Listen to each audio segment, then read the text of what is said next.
Hi, Diane here, and today I am going to bring you Chapter 1 from the first Mermaid Mystery, Tales from the Deep. There are going to be 3 mermaid mysteries. They feature 3 different mermaids who are sisters, Zoe, Kira, and Ava. This is Zoe's story. She's kind of the tomboy of the 3. So I'm going to jump right into it. But first, let's talk about this fabric. I was going through very much of a silver phase in December when I first got to Pennsylvania. And it's kind of why my sweater blends right into the background. You can tell I was lazy and I did not iron it, so it still has the fold marks because it's been in the fabric pile since I brought it home from Fabric Mart. But I got 4.5 yards of it. I have not cut into it. Don't know what I'm going to do with it. Kind of thought it might make good curtains because I sort of see maybe having an outer space themed kitchen. And, that seemed like that might work. So, enough said about that. Let's dive into Tales from the Deep. And I am going to wear the glasses for this, but I'm going to be looking down, so I don't think you're going to see a lot of glare, but you just never know. Okay, let's go. Chapter 1. I hated being told what to do. Mother thought it was unseemly for a mermaid to show interest in something that came from the human world, but just because I was a mermaid didn't mean I couldn't be curious about other things. To me, exploration was thrilling, and there was definitely something different and exciting about the old shipwreck that rested on the ocean floor below me. I just had to explore it. I angrily flipped a spray of water from the ocean with my pearlescent blue tail. I don't care, I said, though no one was around to hear me. Something's going on with that shipwreck, and I'm going to find out what. With a glance over my shoulder, I peered through the bright silvery bubbles that I'd created with my fin flip and, seeing no one watching me, dove down deep into the water and swam toward the sunken boat. For as long as I could remember, I'd been the mermaid who always got into trouble. Zoe, leave that alone, they said when I showed interest in something unusual. It wasn't that I looked for it, but I couldn't help myself. Mermaids were trained to inspire humans to grand adventures. That was our role in life. But honestly, I didn't understand how I could inspire those traits without possessing them. Besides, who cared about inspiring humans? I wanted my own grand adventures. Even if the sight of a mermaid did inspire bravery, passion, and integrity, what we'd been taught in mermaid mythology.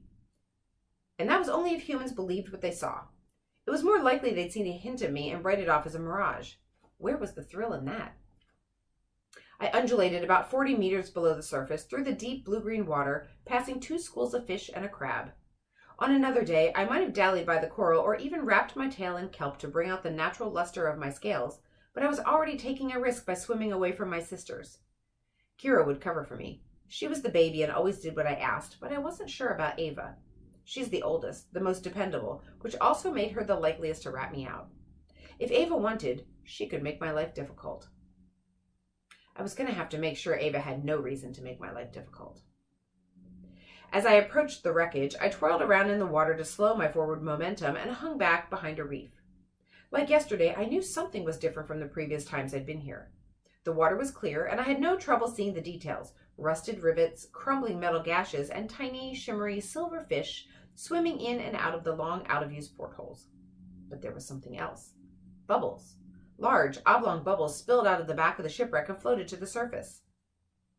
Bubbles could be generated by pulling air from the surface to the water below, but I was deep enough to know that these bubbles didn't come from the surface. They originated from the far side of the ship, just like yesterday. A shiver ran through me, and a tickle of anxiety climbed my spine, like a family of overactive sand crabs. I wasn't alone. I floated behind some kelp that waved with the currents and peeked between the blades. Slowly, I pulled myself along using the plant as leverage until I was at the end of the shipwreck. The bubbles were meters away. They hadn't moved since I first noticed them. Whoever, or whatever, was there wasn't active, but I couldn't know who or what it was without getting closer. The rules of the sea were clear in cases like this. Turn back. Get help. Be safe. You already know what I did. I swam closer. As I peeked over the side of the shipwreck, I spied a diver. He wasn't supposed to be down here. He wore a full black wetsuit and an air tank with a regulator in his mouth. This stretch of ocean was far beyond the waters that were safe for humans. Ever since the accident caused in the great shrimper mermaid tragedy, there had been an understanding between humans and mermaids. A charter had been voted into law to keep them from risking their lives and ours by diving past the border. The diver was now beyond the border. Quite. If he saw me, if he learned how close he was to Sirenia, the mermaid colony where I lived, he'd bring others. The merfolk freedom would be compromised. Greedy sailors would hunt us and catch us and sell us to the highest bidders. At least, those were the stories I'd been told at swim camp. But I'd outgrown scary stories long ago, and besides, I'd never even seen an evil sailor up close, and this might be my last chance. Despite the fear, the warnings, and the possibility of capture, I couldn't look away. Maybe, if I could learn something about the diver, I could report back to Sirenia and tell the others. They would listen to my stories and develop ways to defend themselves. I could be the one to save them. Pride at the possibility surged through me, and the scales on my tail, which had dulled from the exertion of swimming this distance from home, now glowed a magnificent shade of coral. There would be no hiding amongst the kelp at this rate. I curled my tail to hide the bright color. The movement caught the attention of the diver, who looked directly at me. I froze. The diver watched me watching him. He didn't move. A thin stream of red floated in a cloud from somewhere behind him. It was blood. I'd read about it in books from the library under the sea. I unfurled my tail and wriggled out from behind the kelp and closed the distance between us. When I rounded the corner, I learned why the diver hadn't approached me like I'd feared. His leg was caught. A twist of sea kelp was wrapped around his ankle, keeping him tethered to the ocean floor.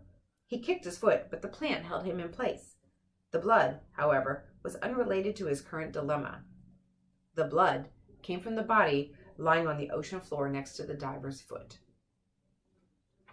And that is Chapter 1 of Tales from the Deep, Mermaid Mystery number 1, which comes out on May 26th.